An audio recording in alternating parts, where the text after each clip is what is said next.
Olá a todos, bem-vindo ao nosso curso Política para quem não é político. Meu nome é Tomio Otsuka, eu sou vice-presidente do Diretório Municipal do Partido Novo aqui na cidade de São José dos Campos.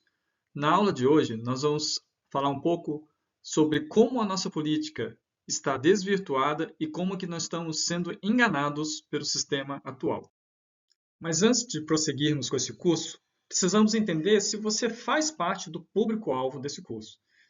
Porque se você está satisfeito com a nossa política atual, esse curso não é para você.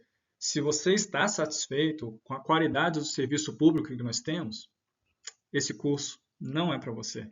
E se você acha que a melhor forma de protestar contra essa política é virar as costas para ela e abandonar ela, se afastar da política, esse curso também não é para você. Porque nós não achamos que ignorar um tumor cancerígeno só porque a quimioterapia vai dar trabalho para a gente, porque vai deixar a gente nauseado, e a gente ignorar o tumor cancerígeno, a gente acha que isso não é a melhor solução, da mesma forma que a melhor solução não é largar a política. O meu objetivo ao longo desse capítulo, desse curso, que se chama Estamos Sendo Enganados, é compartilhar com você a minha opinião. Não sou o dono da verdade, mas a minha opinião de por que nós estamos sendo enganados e escravizados. Cabe a você, que está me escutando, saber se isso é ou não adequado, alinhado com aquilo que você, da sua leitura do mundo. Tá? Mas aqui eu quero apresentar os meus argumentos para que você possa refletir a respeito deles. Bom, primeiro, o que é escravidão? Escravidão é quando você trabalha, entrega alguma coisa, entrega um resultado, e aquele resultado não é utilizado para aquilo que você gostaria de fazer. Ele é retirado de você e é utilizado para uma outra pessoa se beneficiar do seu trabalho. Isso é escravidão. O fruto do seu trabalho, o fruto do bem que você conquistou, não pertence a você. Hoje, nós trabalhamos mais de 4 meses somente para pagar imposto. O que nós pagamos imposto? Supostamente para recebermos em troca serviços públicos, que incluem segurança pública, educação básica de qualidade e saúde pública. Você acha realmente que nós estamos recebendo 4 meses do seu trabalho em forma desses serviços? A nossa estimativa aqui é de que a gente recebe um pouco mais do que 3 semanas. Desses 4 meses, 3 semanas nós recebemos de volta em forma de serviço público. E os outros 3 meses, o que está acontecendo com ele? Ele está ficando no meio do caminho. Né? Ele não está sendo devolvido para a gente em forma de serviço público. Ou seja, ele está sendo retirado e sendo utilizado para outros propósitos que não são aqueles que a gente gostaria. Imagina o que são 3 meses para você. 3 meses de trabalho. Imagine que em dezembro, todo ano, você chegue e receba não o 13º, mas você receba 3 meses do seu trabalho. De uma vez. Além do mês que você trabalhou. Além do salário de dezembro, você recebe mais 3 meses de salário.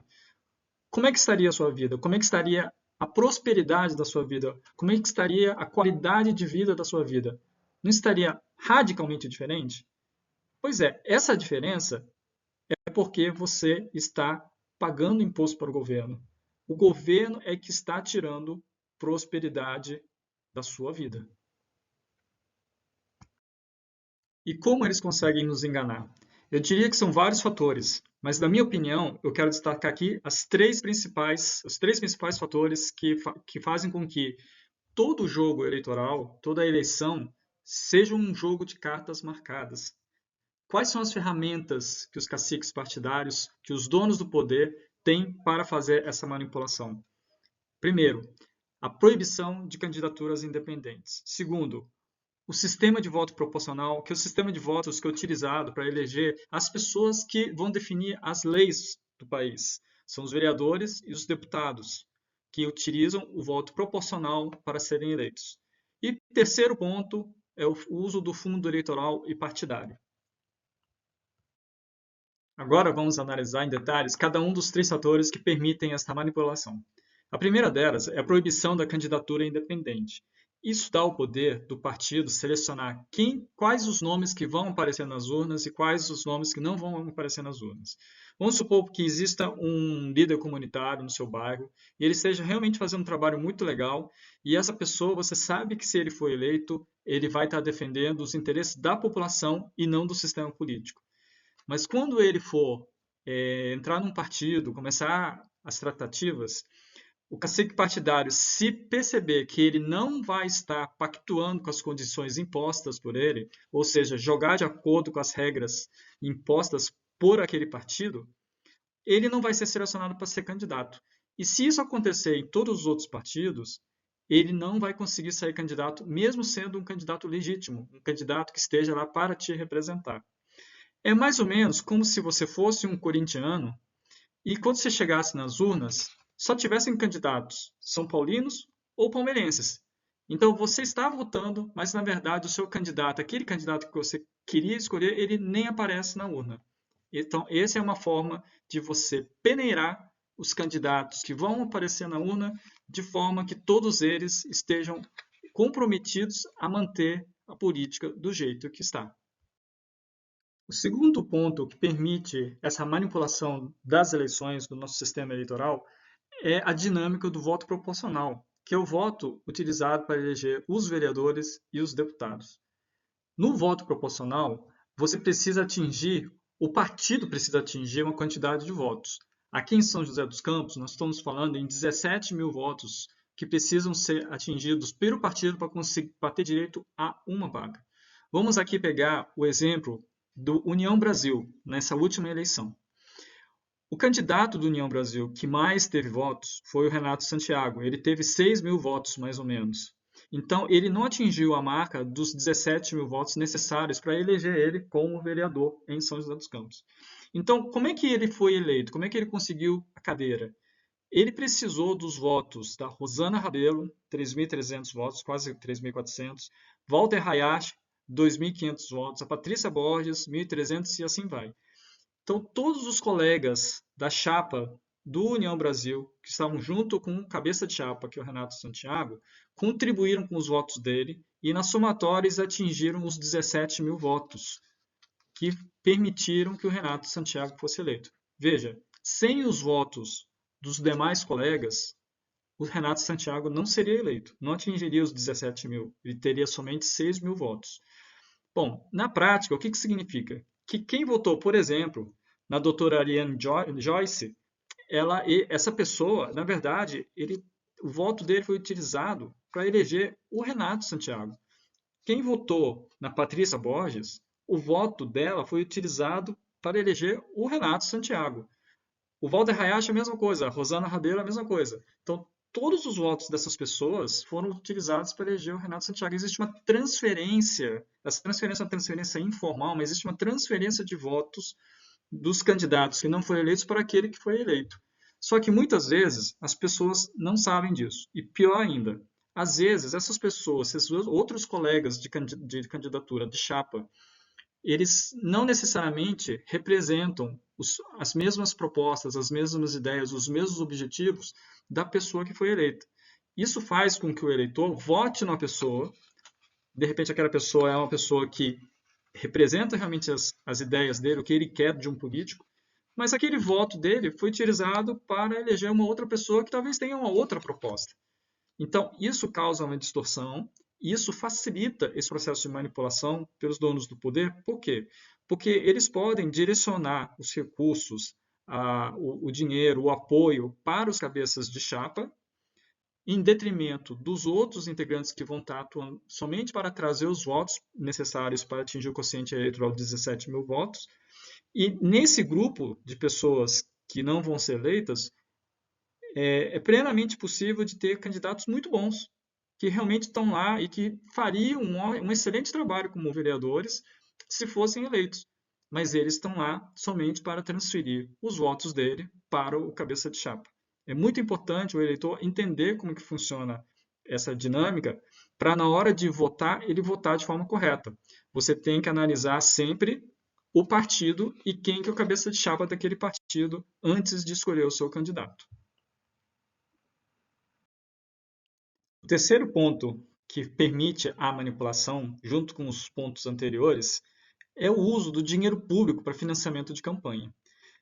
Não existe uma regra de que esse dinheiro tem que ser utilizado de forma igual para todos os candidatos. Por exemplo, aqui em São José dos Campos são 22 candidatos por partido. Não existe nenhuma regra que obrigue que esse dinheiro seja usado de forma igual para esses 22. Então, quem tem o poder de alocar esse capital é o cacique partidário.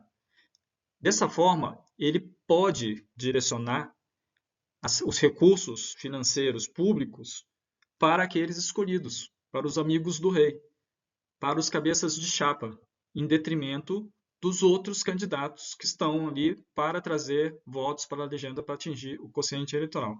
Quando você junta esses três fatores, fica muito mais fácil do cacique partidário manipular a construção da chapa para que, antes mesmo da eleição acontecer, já ter mais ou menos uma certa previsibilidade de quem são os candidatos que ele quer que saiam vencedores, que saiam eleitos.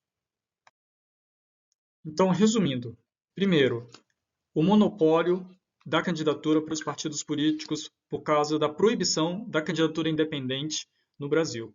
Isso faz com que exista uma pré-seleção de candidatos e aqueles que não estão dentro do esquema do toma lá da cá, eles não vão aparecer nas urnas. Depois, a questão do voto proporcional, que causa uma transferência de votos muitas vezes desconhecido pela população. E terceiro, o uso da verba pública direcionada para certos escolhidos.